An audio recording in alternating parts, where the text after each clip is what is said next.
ইনশাআল্লাহ ইনশাআল্লাহ অচিরেই পৃথিবী সেই দিন দেখবে ইমারতে ইসলামিয়া থেকে দামেস্কের শাম পর্যন্ত সারা দুনিয়াকে নেতৃত্ব দিবে খলিফাতুল মুসলিমিন। এক খলিফার নেতৃত্বে সারা দুনিয়ার মুসলমানরা ঐক্যবদ্ধ হয়ে 700 কোটি মানুষের জান-মাল, ইজ্জত আবরুর নিরাপত্তা নিশ্চিত করবে। আমেরিকার ক্ষমতার পতন ঘটবে, রাশিয়া ধুলোয় মিশে যাবে, চায়না ভারতের নেতৃত্ব থাকবে না। নেতৃত্ব দিবে শুধু ইসলাম, নেতৃত্ব দিবে শুধু খলিফাতুল মুসলিমিন। এক খলিফার কথায় আবার সারা পৃথিবী উঠবে আর বসবে। ইনশাআল্লাহ আমরাই আমাদের জীবদ্দশায় সেদিন দেখে যাব ইনশাআল্লাহ। প্রস্তুতি নাও, প্রস্তুতি নাও। কথা বলেন, প্রস্তুত আছেন তো? তবে শুধুমাত্র স্লোগান দিয়ে হবে না, শুধু স্লোগান দিয়ে হবে না। আল্লাহর জমিনে আল্লাহর খেলাফত কায়েম করবার জন্য তোমাদের প্রত্যেককে প্রস্তুতি নিতে হবে, ঘাম ঝরানো মেহনত করতে হবে, চোখের অশ্রু দিয়ে আল্লাহর সাহায্য চাইতে হবে।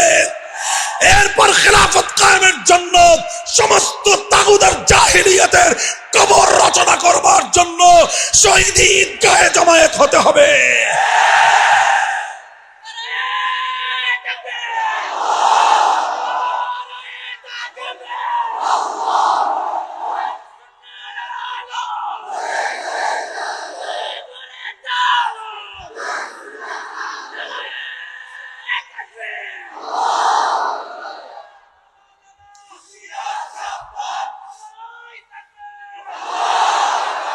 এই ধৈর্য আছে, ধৈর্য।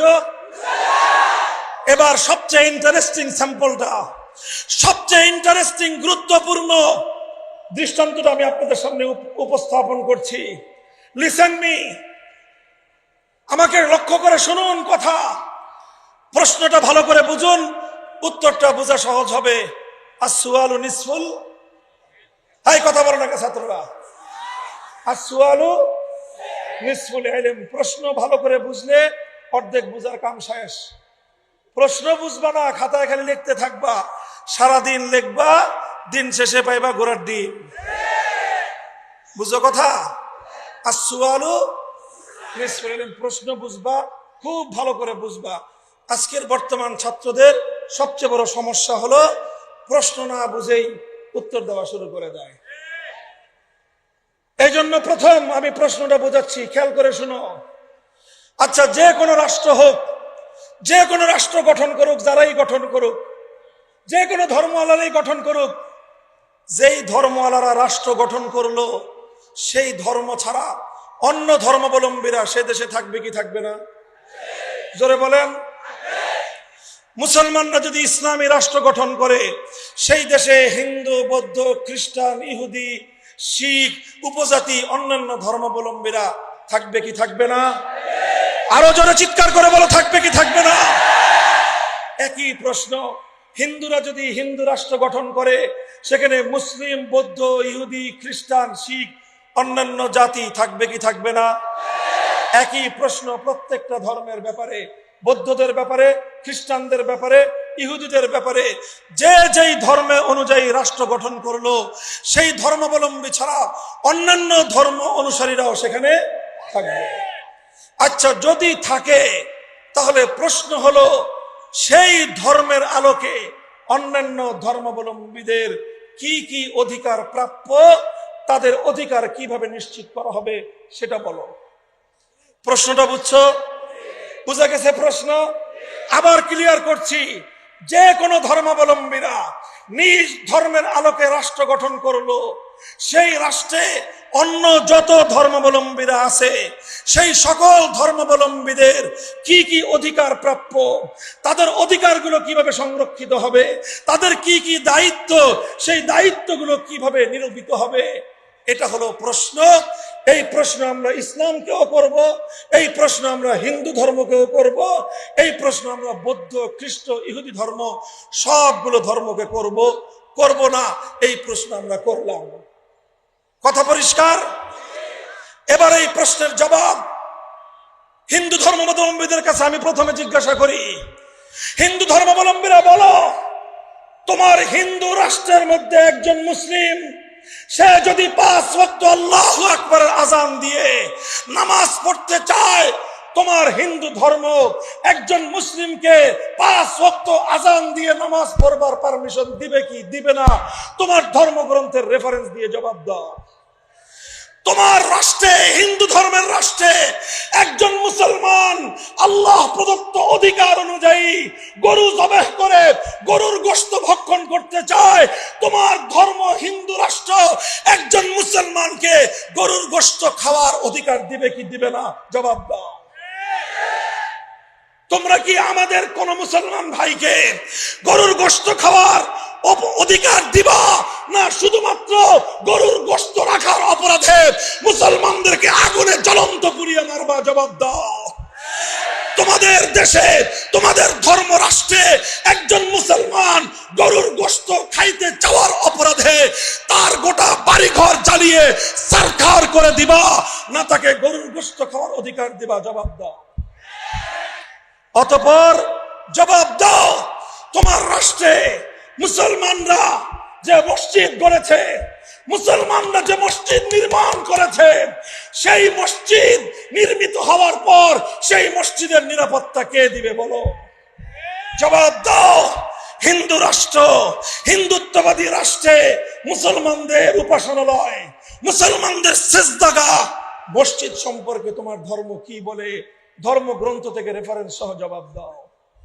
মুহতারাম হাজিরিন, এভাবে একটার পরে একটা যদি আমি প্রশ্ন করতে থাকি, হিন্দু ধর্মাবলম্বীদের কাছে জবাব চাইতে থাকি, জবাব চাইতে থাকবো, হিন্দু ধর্মাবলম্বীদের কাছ থেকে জবাব পাওয়া তো দূরের কথা, কোন রা শব্দ পাওয়া, টু শব্দ পাওয়া সম্ভব নয়। একই কথা খ্রিস্টানদের ব্যাপারে। জবাব দাও দুনিয়ার 200 কোটি খ্রিস্টান, তোমরা যদি তোমাদের খ্রিস্টান ধর্ম অনুযায়ী রাষ্ট্র গঠন করো, তোমার সেই খ্রিস্ট রাজ্যে আমার একজন মুসলিম মেয়ে হিজাব পরে বিশ্ববিদ্যালয়ে যেতে চায়, হিজাব পরবার অধিকার তোমরা তাকে দেবা কিনা? জবাব দাও। আমার একটা বোন, আমার একটা মেয়ে আল্লাহর ফরজ বিধান পর্দা করতে চায়, পর্দা করবার অধিকার তাকে দেবে কিনা বলো? আমার একজন মুসলিম বাবা তার 15 বছর বয়স্ক একটা মেয়েকে বিয়ে দিতে চায়, এবার বলো তোমরা সেই মুসলিম বাবা যে তার নিজের মেয়ের নিরাপত্তার জন্য 15 বছর বয়সে বিবাহ দিতে চায়, তোমরা তাকে হ্যান্ডকাফ পরায়ে আসামির কাঠগড়ায় দাঁড় করিয়ে তার জন্য তোমরা বিচারের ব্যবস্থা করবা, না সেই দায়িত্বশীল বাবার জন্য পুরস্কারের ব্যবস্থা করবা? জবাব দাও। জবাব নাই, জবাব নাই। সারা দুনিয়ার কোথাও তুমি জবাব পাবে না। পাল্টা প্রশ্ন করো আমার ইসলামের কাছে, যদি প্রশ্ন করো মুসলিম রাষ্ট্রে অমুসলিমের কি অধিকার, আমি বলবো আমার নবীর হাদিস, লাহুম মা লানা ওয়া আলাইহিম মা আলাইনা, আল খামরু লাহুম কাল খাল্লি লানা ওয়াল খিনজিরু লাহুম কাশশাতি লানা। আমরা বলবো তুকাতালু মিন ওয়ারাইহিম, আমার নবী বলবেন একজন হিন্দু নারীর ইজ্জতের হেফাজতের জন্য, একজন মুসলিম পুরুষের নারীর জীবনের নিরাপত্তা দেওয়ার জন্য প্রয়োজনে 200 কোটি মুসলমান জিহাদ করবে, লড়াই করবে। তার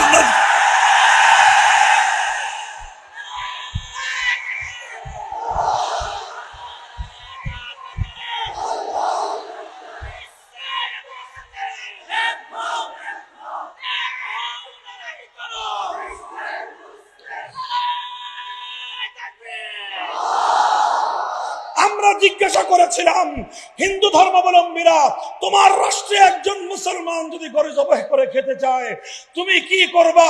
জবাব মুখে দাও নাই, কাজে জবাব দিয়েছ। সে মুসলমানের জীবনের নিরাপত্তা থাকবে না। কোন মুসলমান যদি গরুর গোশত খেতে চায় তোমরা তাকে টুকরো টুকরো করে হত্যা করবে। কোন মুসলমান যদি গরুর গোশত খেতে চায় তার গোষ্ঠী শুদ্ধ আগুন দিয়ে পুড়িয়ে সরকার করে দিবে। এই তো ছিল তোমাদের কার্যত জবাব। আমাদের কাছে প্রশ্ন করো, যদি একটি মুসলিম রাষ্ট্রে কোন হিন্দু, কোন খ্রিস্টান, কোন ইহুদি যদি শূকরের গোশত খেতে চায়, ইসলাম কি বলে? ইসলাম বলে শুধু শূকরের গোশত খেতে পারবে তাই নয়, বরং শূকর লালন পালন করতে পারবে। কোন একজন হিন্দু, কোন একজন খ্রিস্টানের কোন একটা শূকরের ছোট্ট একটা বাচ্চাও যদি কোন মুসলমান ক্ষতি করে, কোন মুসলমান যদি একটা শূকরের বাচ্চা মেরে ফেলে, আল্লাহর কোরআন, আল্লাহর নবী হাদিস স্পষ্ট আল্লাহর নবী বলে দিয়েছেন, অপর একজন মুসলমানের একটা বকরির বাচ্চা হত্যা করলে যেই পরিমাণ জরিমানা দিতে হতো, আমার নবীর ফরমান হলো এই, একজন হিন্দুর একটা শূকরের বাচ্চাকে তবে হত্যা করার পর সমপরিমাণ জরিমানা ইসলামী আদালত মুসলমানের ঘাট ধরে উসুল করে দেবে। আল খামরু লাহুম কাল খাল্লি লানা। একজন মুসলমান ইসলামী রাষ্ট্রের মধ্যে যেরকম ম্যাঙ্গো জুস পান করতে পারে, শরবত পান করতে পারে, রু আফজা পান করতে পারে, সে ট্যাং শরবত পান করতে পারে, যে কোনো ফলের জুস যে কোনো মুসলমান পান করতে পারে, মুসলমান যেভাবে ইসলামী রাষ্ট্রে জুস পান করার অধিকার রাখে, একজন হিন্দু নাগরিক একটা ইসলামী রাষ্ট্রের মধ্যে মদ পান করার অধিকার রাখে। একজন খ্রিস্টান ইসলামী দেশের মধ্যে মদ পান করার অধিকার রাখে। মুহতারাম হাজিরিন, এভাবে একটার পর একটা বলে যাব। শুরুই তো করলাম শুয়োরের বাচ্চার মদের থেকে। ইসলাম তোমার শুকরের অধিকার, শুকর খাওয়ার অধিকার দিয়েছে। ইসলাম তোমাকে শুকর পালন করার অধিকার দিয়েছে। ইসলাম আর কি না দিয়েছে সেটা বলো। তুমি বলো তোমার ধর্ম পালন করবার অধিকার। আমি বলবো ইসলাম তোমাকে ধর্ম পালন করবার অধিকার দিবে। তোমার মন্দির রক্ষা করবার অধিকার, ইসলাম বলবে তুমি মন্দির রক্ষা করো, মন্দিরে তুমি দেবতা নির্মাণ করো, মন্দিরে তুমি দেবতার পূজা করো। ইসলাম এবং মুসলমান কোশ্চিনকালেও তোমার ধর্মীয় স্বাধীনতায় হস্তক্ষেপ করবে না। তোমাকে সামান্য কিছু দায়িত্ব পালন করতে হবে, এবং তোমার সেই দায়িত্ব কোশ্চিনকালেও একজন মুসলিমের চেয়ে দায়িত্ব বেশি নয়। একজন মুসলিম সে রাষ্ট্রকে কিছু খরচ দিবে, কিছু খাতে খরচ দিবে। মুসলমানদের রেভিনিউ কালেকশন হবে যাকাত থেকে, গনিমত থেকে, মালে ফাই থেকে, এবং বিভিন্ন জায়গার জমিনের উৎপাদিত ফসল থেকে। যেই খনিজ সম্পদ, মুসলমানরা খনিজ সম্পদ উত্তোলন করলে সেই খনিজ সম্পদ থেকে নানা খাত থেকে রাষ্ট্রকে মুসলমানরা টাকা দিবে। হিন্দুরা, বৌদ্ধরা, খ্রিস্টানরা, মুসলমানরা যেরকম 2.5% যাকাত দেয়, তারা ঠিক একইভাবে কিছু পার্সেন্ট তারা জিজিয়া দিবে, তারা কর দিবে। এবং সেই কর দেওয়ার ব্যাপারে আমার নবী স্পষ্ট নির্দেশনা দিয়েছেন, একজন অমুসলিমের কাছ থেকে কতটুকু কর নেওয়া যাবে, কতদিন কর নেওয়া যাবে। আল্লাহ নবী পরিষ্কার বলে দিয়েছেন, একজন অমুসলিম নাগরিক থেকে ততটুকু কর নেওয়া যাবে যতটুকু কর পরিশোধ করতে একজন অমুসলিমের জন্য সেটা পিঠের বোঝা না হয়ে যায়, তার জন্য বার্ডেন না হয়ে যায়। কতদিন কর দিবে? যতদিন পর্যন্ত একজন অমুসলিম নাগরিক সে কর্মক্ষম থাকবে, উপার্জনক্ষম থাকবে, যতদিন তার উপার্জন করার সক্ষমতা থাকবে ততদিন সে কর দিবে। আর যখন সে উপার্জন করার সক্ষমতা নাই, আল্লাহ নবী ইসলামী রাষ্ট্রপ্রধানকে বলে দিবেন যে তার যৌবনটা তোমার রাষ্ট্রের জন্য সে ব্যয় করেছে, তার যৌবন দিয়ে তোমার রাষ্ট্রকে সে সার্ভিস চার্জ দিয়েছে। বার্ধক্যের সময়ে ইসলামী রাষ্ট্র একজন হিন্দু নাগরিককে বিনামূল্যে সেবা দাও। ইসলাম বলবে একজন অমুসলিম বৌদ্ধ নাগরিককে বিনামূল্যে সেবা দাও, একজন খ্রিস্টান বৃদ্ধ নাগরিককে সেবা দাও। এটাই বলবে ইসলাম। আলহামদুলিল্লাহ, সুম্মা আলহামদুলিল্লাহ, ব্যর্থহীন ভাষায় আমরা বলতে পারি, ইসলাম অনুযায়ী যদি আমরা রাষ্ট্র গঠন করি, সে রাষ্ট্রে শুধুমাত্র মুসলমানদের অধিকার নয়, সে রাষ্ট্রে যেমনি ভাবে মুসলমানদের অধিকার সংরক্ষিত থাকবে, অমুসলিমদের অধিকার তার চেয়ে বেশি সংরক্ষিত থাকবে। কি বললাম? তার চেয়ে আরে বেশি, তার চেয়ে। মুসলিম রাষ্ট্রে, ইসলামী রাষ্ট্রে মুসলমানের চেয়ে অমুসলিমের অধিকার বেশি সংরক্ষিত থাকবে। তার কারণ মুসলিম রাষ্ট্র যদি মুসলমানদের অধিকার হরণ করে, সে বিষয়ে আল্লাহর কাছে মুসলমান নিজে বাদী হয়ে মামলা দায়ের করবে। আর মুসলিম রাষ্ট্র যদি অমুসলিমের অধিকার হরণ করে, সেই অমুসলিমের পক্ষ হয়ে স্বয়ং রাহমাতুল লিল আলামিন আল্লাহর দরবারে বিচার দায়ের করবে। দিস ইজ ইসলাম। এই হলো ইসলাম। মুহতারাম হাজিরিন, আমি দুটো রাষ্ট্র ব্যবস্থা নিয়ে, দুটো অর্থ ব্যবস্থা নিয়ে, চারটা স্যাম্পলের মাধ্যমে আমি আমার সেই আবার পুরাতন কথা রিপিট করছি। এই চারটা বিষয় শুধু নয়, মানব জীবন সংক্রান্ত যে কোনো গুরুত্বপূর্ণ প্রশ্নের সমাধান দিতে পারে একমাত্র ইসলাম। এই জন্য ইসলামই কেবল দাবি করতে পারে আমি যেহেতু দিতে পারবো, আমি যেহেতু দায়িত্ব নিতে সক্ষম, আমি যেহেতু নিরাপত্তা দিতে পারবো, আমি যেহেতু সারা দুনিয়ার মানুষকে সর্বশ্রেষ্ঠ ব্যবস্থা উপহার দিতে পারবো, এজন্য আমার পক্ষেই এই দাবি করা মানায়। আমরা রাষ্ট্র চাই, ইসলামী রাষ্ট্র চাই। আমরা একটাই রাষ্ট্র চাই, সেই রাষ্ট্রের নাম, আমরা রাষ্ট্র চাই, ইসলামী রাষ্ট্র চাই। কথা বলো, রাষ্ট্র চাই, বলো ইসলামী রাষ্ট্র চাই। রাষ্ট্র চাই, রাষ্ট্র চাই, রাষ্ট্র চাই, রাষ্ট্র চাই, ইসলামী রাষ্ট্র চাই, ইসলামী হুকুমত জিন্দাবাদ, জিন্দাবাদ, ইসলাম, ইসলাম, ইসলামী হুকুমত কায়েম হোক, কায়েম হোক। মুহতারাম হাজিরিন, এবার আমার আখেরি কনক্লুশন, এবার খোলাসাতুল কালাম এবং এই বক্তব্যের দ্বারা আমাদের করণীয় এবং দায়িত্ব সম্পর্কে আমার পয়গাম এবং আমার মেসেজ দিয়ে আমি বক্তব্য শেষ করছি। তার আগে ছোট্ট একটা দৃষ্টান্ত দেই, একটা গল্প বলি, শোনার মতো ধৈর্য আছে? দেখেন, কথা হলো এই জায়গাটা, আপনারা বুঝতে পেরেছেন মূল কাহিনীটা, যে রাষ্ট্র ব্যবস্থা উপহার দেওয়ার মতো সক্ষমতা আছে একমাত্র ইসলামের। এই সক্ষমতা হিন্দু ধর্মের নাই, এই সক্ষমতা বৌদ্ধ ধর্মের নাই, এই সক্ষমতা খ্রিস্টান এবং ইহুদি কোন ধর্মের নাই, আছে একমাত্র ইসলামের। এই কারণে এই প্রতিযোগিতায় ইসলামের সঙ্গে মাঠে নেমে অন্য কোন ধর্মের খেলার কোন শক্তি সামর্থ্যই নাই। এখন যেহেতু ইসলামের সঙ্গে মোকাবেলা করবার মতো, প্রতিদ্বন্দ্বিতা করার মতো তাদের কাছে কোনো ব্যবস্থা নাই, এখন তারা একটা কূটকৌশলের আশ্রয় নিয়েছে। কি কৌশল? সবাই বলেন, কি কৌশল? কূটকৌশলের আশ্রয় নিয়েছে। কি কৌশল? কূটকৌশলের আশ্রয় নিয়েছে। যেহেতু সামনাসামনি এসে ইসলামের প্রতিদ্বন্দ্বিতা করার ক্ষমতা নাই, এখন তারা কূটকৌশল আর ষড়যন্ত্রের আশ্রয় নিয়ে ইসলামকে রুখে দিতে চায়। কি কূটকৌশল? কৌশলটা হলো, বলার আগে একটা গল্প বলি। দেখেন, আমি এই গল্পটা অনেক জায়গায় শোনাই। আপনারা গোয়ালা চিনেন? গোয়ালা, গোয়ালা কাদেরকে বলে? গরুর দুধ বিক্রি করে যারা, তাদেরকে বলা হয় গোয়ালা। তো গোয়ালা যারা গরুর দুধ বিক্রি করে, তারা গরু লালন পালন করে। কথা বলেন ঠিক না বেঠিক? তারা গরু লালন পালন করে কি জন্য? মূল উদ্দেশ্য কি? গরুর দুধ বিক্রি করা। কি করা?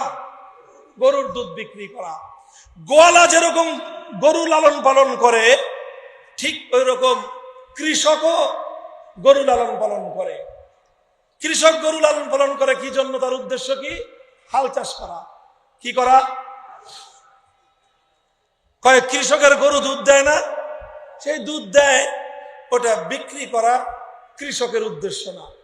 কৃষকের গরুর দুধ কে খায়?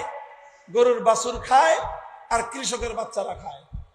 গোয়ালার গরুর দুধ খায় কে? গোয়ালার গরুর দুধ বাছুরের কপালে জুটে না, সব দুধ দহন করে বাজারে নিয়ে বিক্রি করে। তাও গোয়ালার মন ভরে না, এত দুধ দিল, এরপরেও বাজারে যাওয়ার সময় পানি মিশায়, এরপরে নিয়ে বাজারে বিক্রি করে। ও দুধের ওলান টানতে টানতে দুধ শেষ হয়ে রক্ত বের হওয়া শুরু হয়, তাও ছাড় নাই। এর নাম হলো গোয়ালা। কথা বুঝতে পেরেছেন? তো কৃষকের গরুর বাছুর পর্যাপ্ত পরিমাণ দুধ পায়, দুধ খায়, কৃষকের গরুর বাছুর হৃষ্টপুষ্ট হয়। আর গোয়ালার গরুর বাছুর ও তো দুধ পায় না, ওই ঘাস ফাঁস যা পায় চাপায় চুপায় কোন রকম দিন কাটায়। এখন একই মাঠে গোয়ালার গরুর বাছুর আর কৃষকের গরুর বাছুর দুইটা এক মাঠে চড়ে। এখন কৃষকের গরুর বাছুর তো দুধ খায়, হৃষ্টপুষ্ট, লাফায়, দৌড়াদৌড়ি করে, আর গোয়ালার গরুর বাছুর না খেয়ে ওর পেট থাকে শুকায়ে, ও দৌড় দেওয়ার মতো ওর ভিতরে এনার্জি থাকে না, এই জন্য সারাদিন জিমায় বসে বসে। এখন এক মাঠের মধ্যে কৃষকের গরুর বাছুর আর গোয়ালার গরুর বাছুর দুইটা একসাথে গল্প করতেছে। গল্প করতে করতে এখন কৃষকের গরুর বাছুর গোয়ালার গরুর বাছুররে বলে যে, দোস্ত চলো আমরা দুইজন প্রতিযোগিতা দেই, আসো একটু খেলি, আসো একটু খেলি, দুইজন প্রতিযোগিতা খেলি। গোয়ালার গরুর বাছুর কয়, হ্যাঁ চলো খেলি। কি খেলবা, কি প্রতিযোগিতা দিবা? কৃষকের গরুর বাছুর কয়, চলো একসাথে দুইজন দৌড়ের প্রতিযোগিতা লাগাই। ওই যে দূরে দেখা যায় নদীর কুল, 3 মাইল কে আগে দৌড়ে যেতে পারে দেখবো। গোয়ালার গরুর বাছুর কয়, তুই তো গরুর দুধ খেয়ে খেয়ে হৃষ্টপুষ্ট হয়ে আইছিস, তোর তো পেট ভরা, শরীরে শক্তি, 3 মাইল তুই মুহূর্তে দৌড়ে যাবি। আর আমার যে অবস্থা, 3 মাইল দৌড়ানোর শক্তি তো আমার নাই। এখন এই কথা যদি বলে যে না আমি তো দৌড়াতে পারবো না, তো পরাজিত হয়ে যায় শুরুতেই। এই জন্য গোয়ালার গরুর বাছুর কয় যে, না দোস্ত, এই দৌড়ের প্রতিযোগিতা দিয়ে খামাখা লাভ নাই, এনার্জি নষ্ট, আমরা অন্য একটা প্রতিযোগিতা দেই। কি প্রতিযোগিতা? কয় আয় বসে বসে কে অলসের মতো বেশি লেজ নাড়াইতে পারে এটা দেখি। বুঝে আসছে কথা? কৃষকের গরুর বাছুর বলে, আসো দৌড়ের প্রতিযোগিতা দেই, দেখা যাবে কে বাপের বেটা, দেখা যাবে কে বাপের বেটা। গোয়ালার গরুর বাছুর কয়, এসো বসে বসে অলসের মতো লেজ নাড়াই, দেখি কে সবচেয়ে বড় কুড়ে, সে কে সবচেয়ে বড় বেশি অলস। কথা বলেন ঠিক না বেঠিক? ইসলামের সঙ্গে অন্যান্য ধর্মাবলম্বীরা যখন প্রতিযোগিতায় টিকতে পারলো না, ইসলামের কাছে অর্থ ব্যবস্থা আছে, অন্য ধর্মের কাছে অর্থ ব্যবস্থা নাই। ইসলামের কাছে ব্যাংকিং ব্যবস্থা আছে, অন্য ধর্মগুলোর কাছে ব্যাংকিং ব্যবস্থা নাই। ইসলামের কাছে রাষ্ট্রপতি নির্বাচন করবার পদ্ধতি আছে, অন্য ধর্মের কাছে রাষ্ট্রপ্রধান নির্বাচন করবার পদ্ধতি নাই। ইসলামের কাছে অন্য ধর্মাবলম্বীদের অধিকার আদায় করবার মতো চমৎকার ফর্মুলা রয়েছে, অন্য ধর্মগুলোর কাছে কোনো রাজনৈতিক সিস্টেম নাই, অন্যান্য ধর্মাবলম্বীদের অধিকার দেওয়ার কোনো ফর্মুলা নাই, কোনো কিছু নাই। এখন প্রতিযোগিতা দৌড়াবে কেমনে? এখন তারা ইসলামকে অন্য সবগুলো ধর্ম বলে, আসো আমরা বসে বসে লেজ নাড়াই।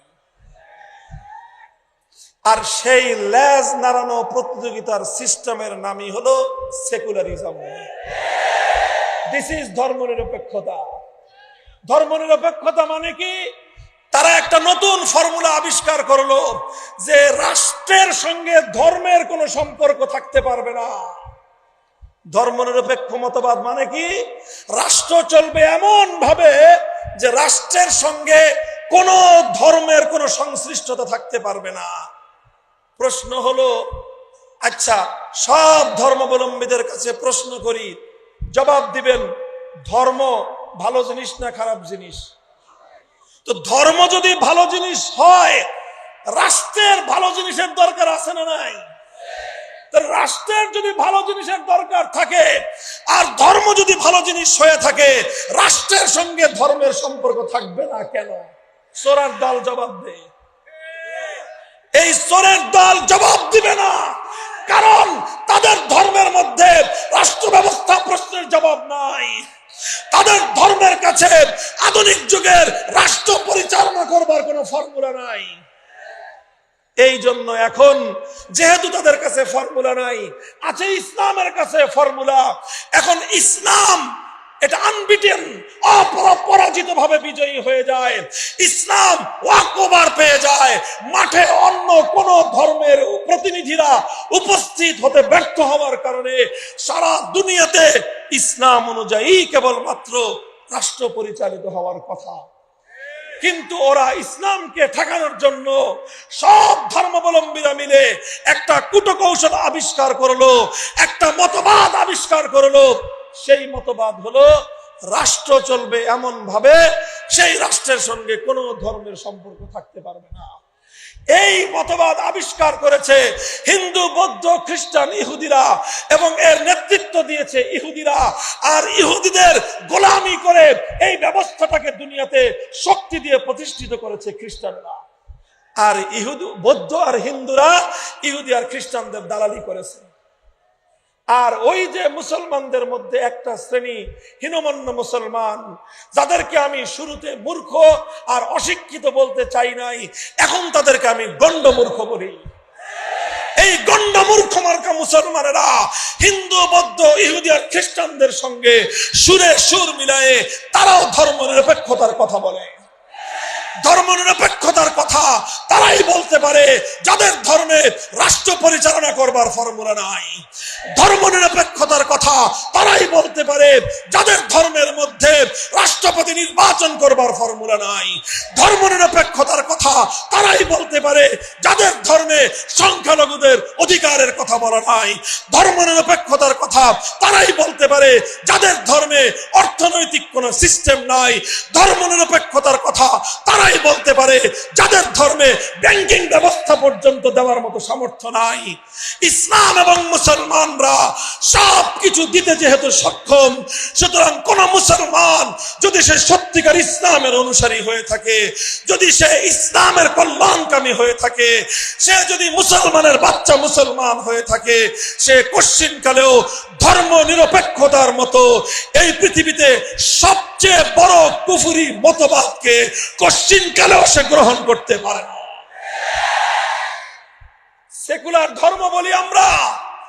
সেকুলার ধর্ম হিন্দু ধর্মের চেয়েও ভয়ঙ্কর, সেকুলার ধর্ম বৌদ্ধ ধর্মের চেয়েও ভয়ঙ্কর, সেকুলার ধর্ম খ্রিস্টান ধর্মের চেয়েও ভয়ঙ্কর, সেকুলার ধর্ম ইহুদি ধর্মের চেয়েও ভয়ঙ্কর।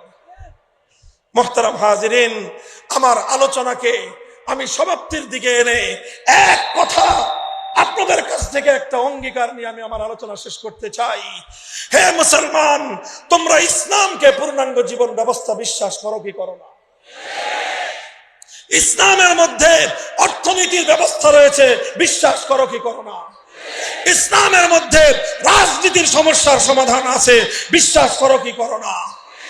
ইসলামকে পূর্ণাঙ্গ জীবন ব্যবস্থা বিশ্বাস করো কি করো না? যদি করো তাহলে তোমার পূর্বপুরুষরা, আমার পূর্বপুরুষরা, আমাদের বাপ দাদারা 1947 সালে ভারতকে ত্যাগ করেছিল, দিল্লিকে তালাক দিয়েছিল, কলকাতাকে লাথি মেরে মুসলমানদের জন্য একটা ভূখণ্ড স্বাধীন আর আজাদ মুক্ত করেছিল। একটা স্বপ্ন নিয়ে, একটা আকাঙ্ক্ষা নিয়ে, একটা তামান্না নিয়ে, এমন একটা রাষ্ট্র হবে, এমন একটা ভূখণ্ড হবে যেই রাষ্ট্র অনেক বড় না হতে পারে, যেই রাষ্ট্র অনেক বড় লোক না হতে পারে, অনেক সমৃদ্ধ না হতে পারে, সেই রাষ্ট্রে আমরা 3 বেলা হয়তো খেতে পারবো না, 1 বেলা হয়তো খেতে পারবো। প্রয়োজনে আমরা সেই রাষ্ট্রে, সেই ভূখণ্ডে পেটে পাথর বাঁধবো, কিন্তু একটাই তামান্না, একটাই স্বপ্ন ছিল আমাদের, এমন একটা রাষ্ট্র হবে যে রাষ্ট্রের আইন হবে আল্লাহর আইন, যে রাষ্ট্রের সংবিধান হবে আল কোরআন।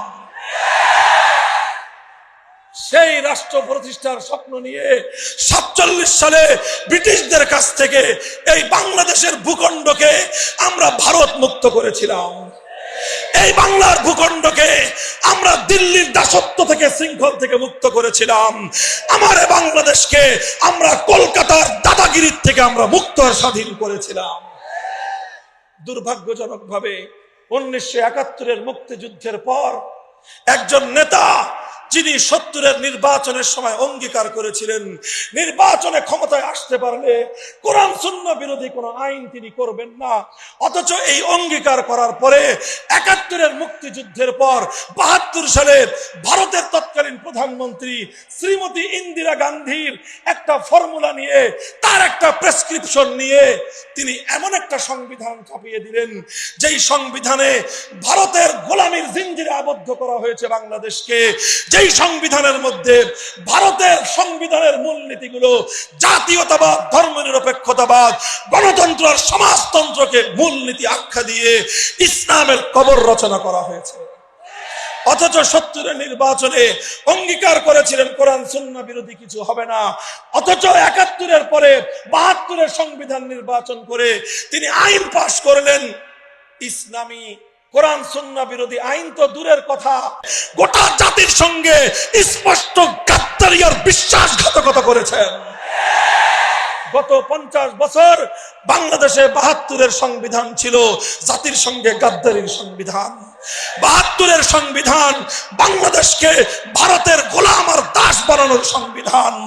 72-এর সংবিধান 71-এর মুক্তিযুদ্ধের চেতনাকে গলা টিপে হত্যা করবার সংবিধান। বাংলার জনগণ আওয়াজ উঠাও, এক শব্দ উঠাও, ভারতের গোলামীর সংবিধান দিল্লিতে পাচার করে দাও।